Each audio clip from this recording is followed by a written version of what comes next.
Good morning and welcome to Church at Home with Rachael for Thursday, the 15th of April.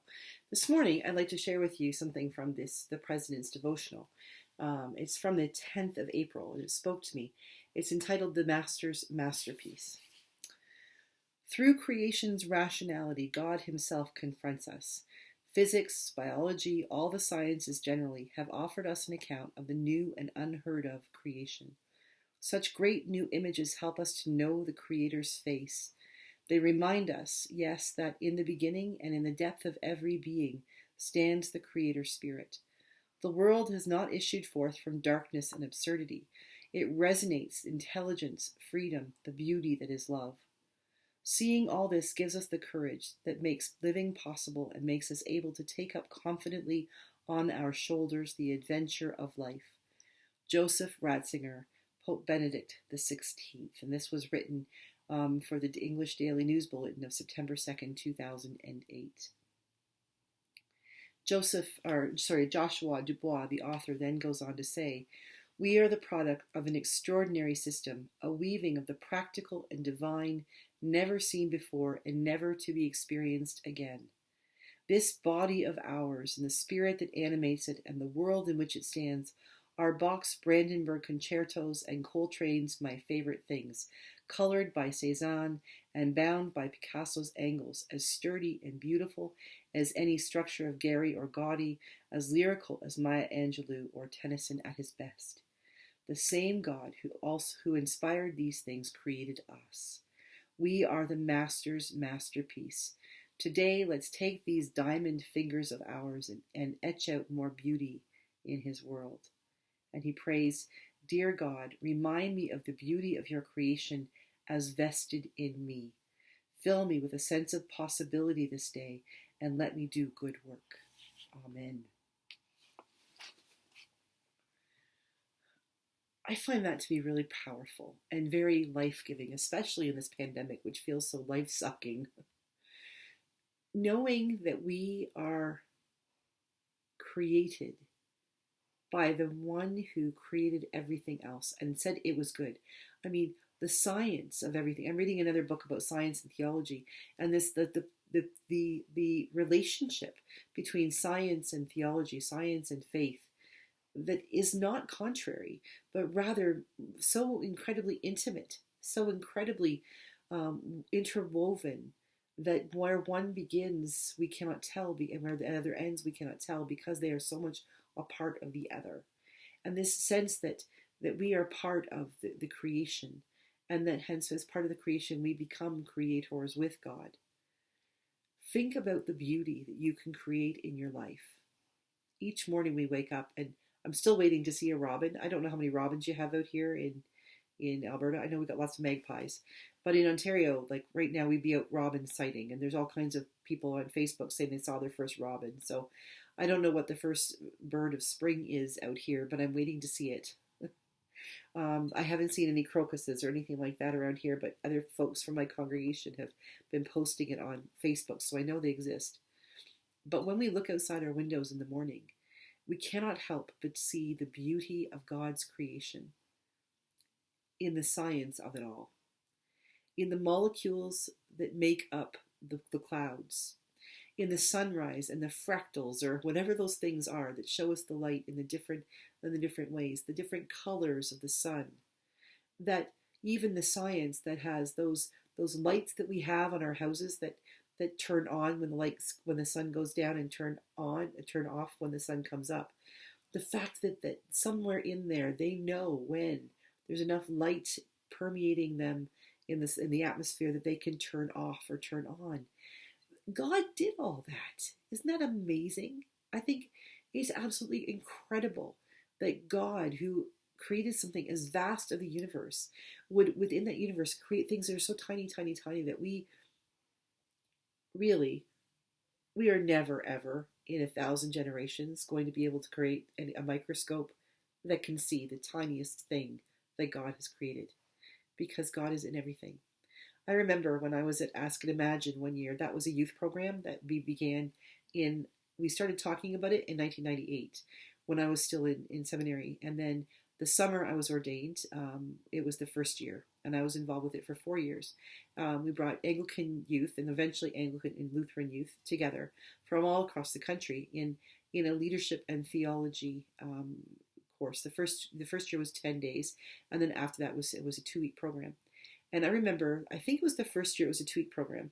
We were in Ancaster for the second week, and we had a gentleman come in who was a priest, worked at a seminary in the States, and he had worked in science in England. And I'm going to completely mess up the story, but the basics are there. He had been working on something where they were imprinting Mickey Mouse, the image of Mickey Mouse on a glass. And they were doing something, it was physics, and they were doing something. And what happened was it broke.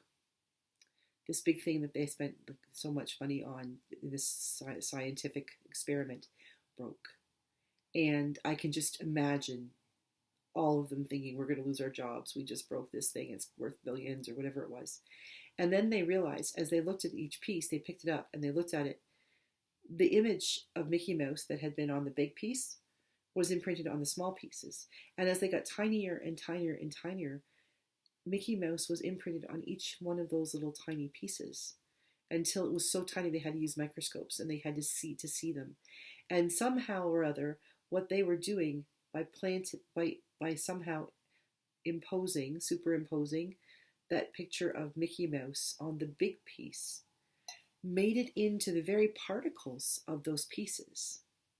Okay, so I have completely massacred this, and it's incredible science, and I will probably remember all the technical terms 3 minutes after I hit stop on this recording, but that doesn't matter. Think about this.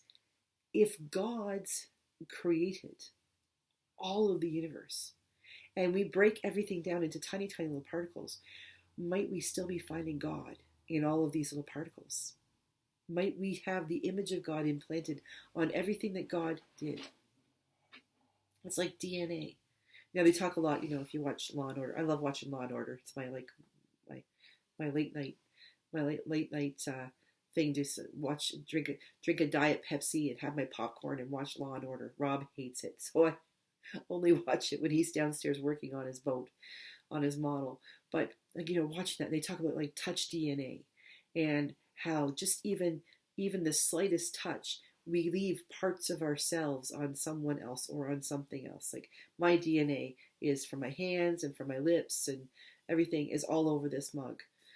That they could actually learn about me and who I am, and lots of things about me and who I and about my physical being, just by some tiny little particle that had my DNA in it.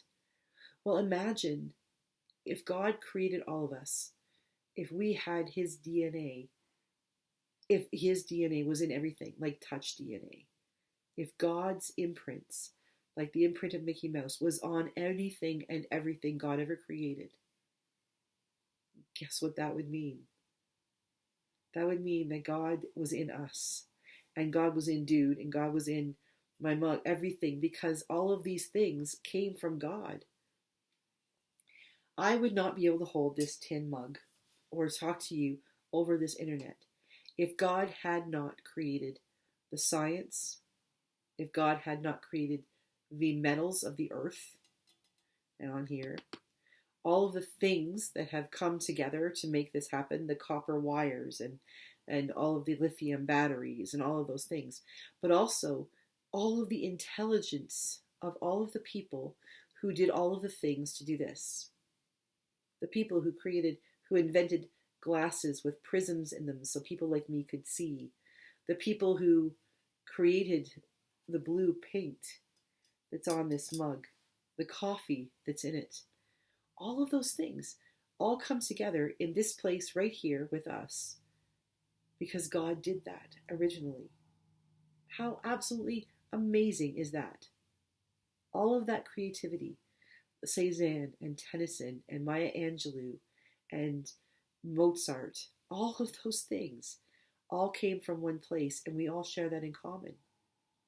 And we have been given the gift to be able to go out and share God's DNA with other people. Wherever we put our touch DNA, wherever we touch, whoever we touch, both physically, literally, and figuratively, we leave God with them.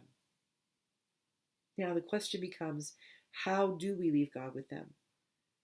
My prayer is that as we leave God with them, we leave an image of God with them that they find to be peaceful and joyous and beautiful and kind and loving and forgiving and worth getting to know. God did all of this. God created all of it. And I'm just not making a lot of sense because I'm just overwhelmed by it. Absolutely overwhelmed by it. So in all of the creation, the perfect creation that God made today, keep in mind, you're part of it. Enjoy that knowledge. Enjoy knowing that God's DNA is in you, as well as in everything you look out your window and see. Have a wonderful day. Enjoy being a child of God, knowing that God's DNA is flowing through you and inviting you to help it flow through others. Have a wonderful day today. And speaking of DNA, keep yours to yourself and wear your mask. Make sure you keep yourself safe and others so that eventually we can get together in restaurants and coffee shops and churches and we can have these conversations face to face. God bless you. Have a wonderful day. Stay safe, and I'll see you tomorrow for Church at Home with Rachael.